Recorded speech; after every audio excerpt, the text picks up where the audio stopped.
मेरी बहन ने फांसी लगा ली दहेज के कारण।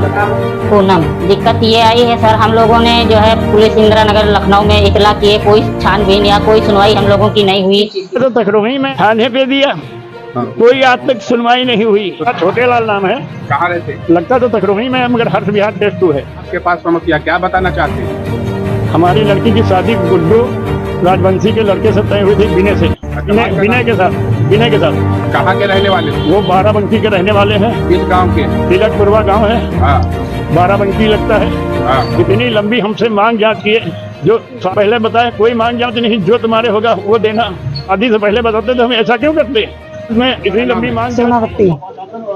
आप बताइए, आप कहाँ रहती, कहाँ है? तकरोही। हाँ, बिहार तकरोही। तो ये आपकी बेटी कैसे फांसी लगाई, कैसे आत्महत्या की, किस लिए की? क्या मामला था? हमारी बेटी मतलब जब वो मांग बहुत भी मांगी मेरी बेटी से, तो मेरी बेटी कहाँ लगे, मैं कहाँ पाऊँ इतना, मेरे हमारे बाप महतारी सब गरीब हैं, कहाँ मेरी वो आदमी को हत्या कर ली कि हमारी बाप महतारी अब नहीं है पैसा के अपना कर लिया। मामला है थाना इंदिरा नगर तकरोही चौकी लखनऊ का। पीड़ित छोटे लाल निवासी हर्ष विहार फेज 2 तकरोही का रहने वाला है। बयान के मुताबिक पीड़ित छोटे लाल ने अपनी बेटी की शादी तय की थी। गुड्डू राजवंशी के पुत्र विनय राजवंशी के साथ शादी तय करते समय बताया जा रहा है कि कोई दहेज मांग की डिमांड नहीं थी, लेकिन फिर छोटे लाल का कहना है कि कुछ ही दिन शादी के रह गए तब विनय राजवंशी और गुड्डू राजवंशी ने दहेज की बड़ी डिमांड कर दी और कहा कि अगर इतना दहेज नहीं दोगे तो शादी नहीं करूंगा।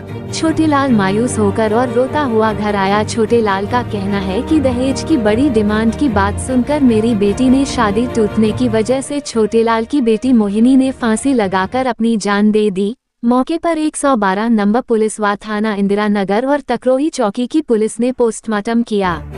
अब पीड़ित छोटे लाल कानून से लगा रहा अपनी न्याय की गुहार। छोटे लाल पीड़ित का कहना है कि मेरी बेटी ने तो जान दे ही दी और हमने जो कर्ज पानी लेकर के जो इनको शगुन तिलक में दिया है वो मुझे मिल सके ताकि हम अपने कर्ज से छुटकारा पा सके।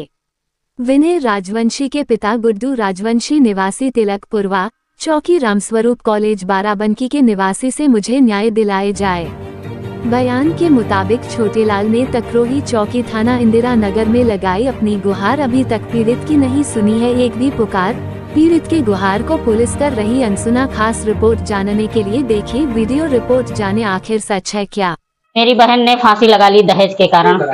पूनम, दिक्कत ये आई है सर, हम लोगों ने जो है पुलिस इंदिरा नगर लखनऊ में इतला किए, कोई छानबीन या कोई सुनवाई हम लोगों की नहीं हुई। शादी तय हुई थी, उसके माता पिता ने मांग किया और जो है हमारे पिताजी दे नहीं सके। अब उनके पास होगा सर तभी तो देंगे।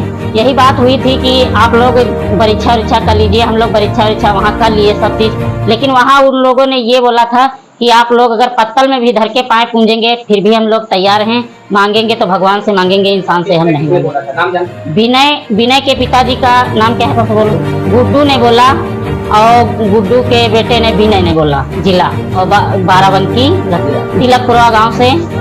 हाँ, के बाद फिर एक दिन जो है फोन लगाया, हमारी मम्मी से बात किया तो बोला मम्मी हम तुमसे अकेले में बात करना चाहते हैं। तो हमारी मम्मी बोली भैया अकेले में क्या बात करना चाहते हो? तो फिर जो है जब बोले अकेले में बात करना है तो पापा हमारे एक दिन बोले कि भाई सब चीज़ तय हो गया है भाई, बर्तन तो हम 5 देंगे ही देंगे।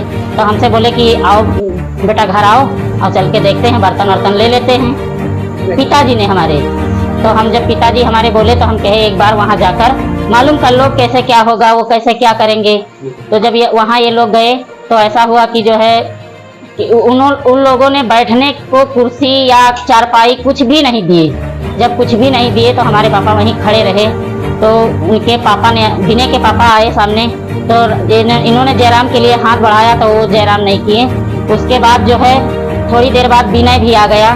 तो हमारे पापा जो है बोले कि हाँ विनय बेटा उस दिन मम्मी से अकेले में क्या बात करना चाह रहे थे? तो विनय ने बोला हम अकेले में क्या बात करना चाह रहे थे, हम यही बता रहे हैं कि आप लोगों ने अगर जो है बुलेट और दहेज नहीं दोगे हम आपकी लड़की से शादी नहीं करेंगे। हाँ, तो जब इतना सुना हमारे पिताजी ने तो भाई वो देने लायक तो थे नहीं, तो वहाँ रुकते, उन्होंने वहाँ से चल दिया। जब वहाँ से चल दिया तो घर आए तो हमारे पास फोन किए कि बेटा ऐसी बात है। तो हमारी बहन जो जिसकी शादी तय थी वो भी सुन रही थी, वो कुछ परेशान नजर आने लगी जब सुनी। तो जब मोहिनी परेशान नजर आने लगी तो हम लोग बोले बेटा जब हमारी लोगों की हैसियत नहीं है तो शांति रहिए, फिर देखा जाएगा अगला कहीं। तो इन लोगों ने ऐसा उसके दिमाग में क्या गंदा वो भर दिए जो उसको ऐसा कदम बढ़ाना पड़ा कि वो फांसी लगा ली। हाँ, इसकी एप्लीकेशन जो है यहाँ दिए इंदिरा नगर थाने में, और तकरोही चौकी है वहाँ दिए। लगभग काफी दिन हो गए लेकिन सुनवाई कोई नहीं हुई है, कोई सुनवाई नहीं हुई है अभी तक। ना उसके बारे में कोई छानबीन, ना कोई जांच, ना कोई अभी तक। पिताजी एक आध दो बार थाने तक गए हैं तो पुलिस वालों ने बोला है जब जरूरत पड़ेगी तो हम बुला लेंगे। हाँ, बोले कि जाइए दादा, जो है जब काम पड़ेगा तो हम बुला लेंगे। हाँ, हमारे पिता। हाँ, और 51,000 रुपए मैंने नगद दिए और फल फलहारी, कपड़ा लत्ता सब हेल्प किया मैंने। चैन भी दिए, शायद चैन दिए, अंगूठी दिए।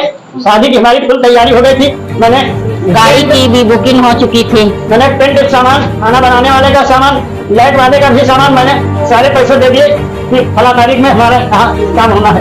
और चौकी में भी काफी दिन हो गया, आज तक कहीं सुनवाई नहीं हुई हमारी।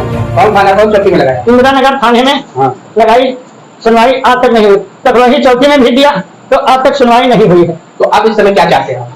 हम सोचते हैं, कह रहे हैं हमें न्याय चाहिए, बाबा योगी से कहना। हाँ, न्याय। और बहुत भी बेटी ऐसे ही जान दे देंगी। भाई, माँ बाप अगर दहेज नहीं दे पाएंगे तो बहुत सी बेटी ऐसे आत्महत्या करेंगी, फांसी लगाएंगी। और जो है माँ बाप अगर गरीब हैं तो क्या करेंगे, दे नहीं पाएंगे दहेज ही। तो योगी जी बोलते हैं बेटी बढ़ाइए, बेटी पढ़ाइए, तो इसका मतलब क्या हुआ? बेटी बढ़ाइए और बेटियां अगर फांसी लगाती रहेंगी तो बताइए जो है बाप महतारी क्या करेगा? कुछ भी नहीं कर पाएगा। बाप महतारी अगर कमा रहा है तो कमाने नहीं जाए, बच्चों को पकड़ के घर में बैठे क्या करेगा? हमारा नाम पूनम है, पूनम रावत।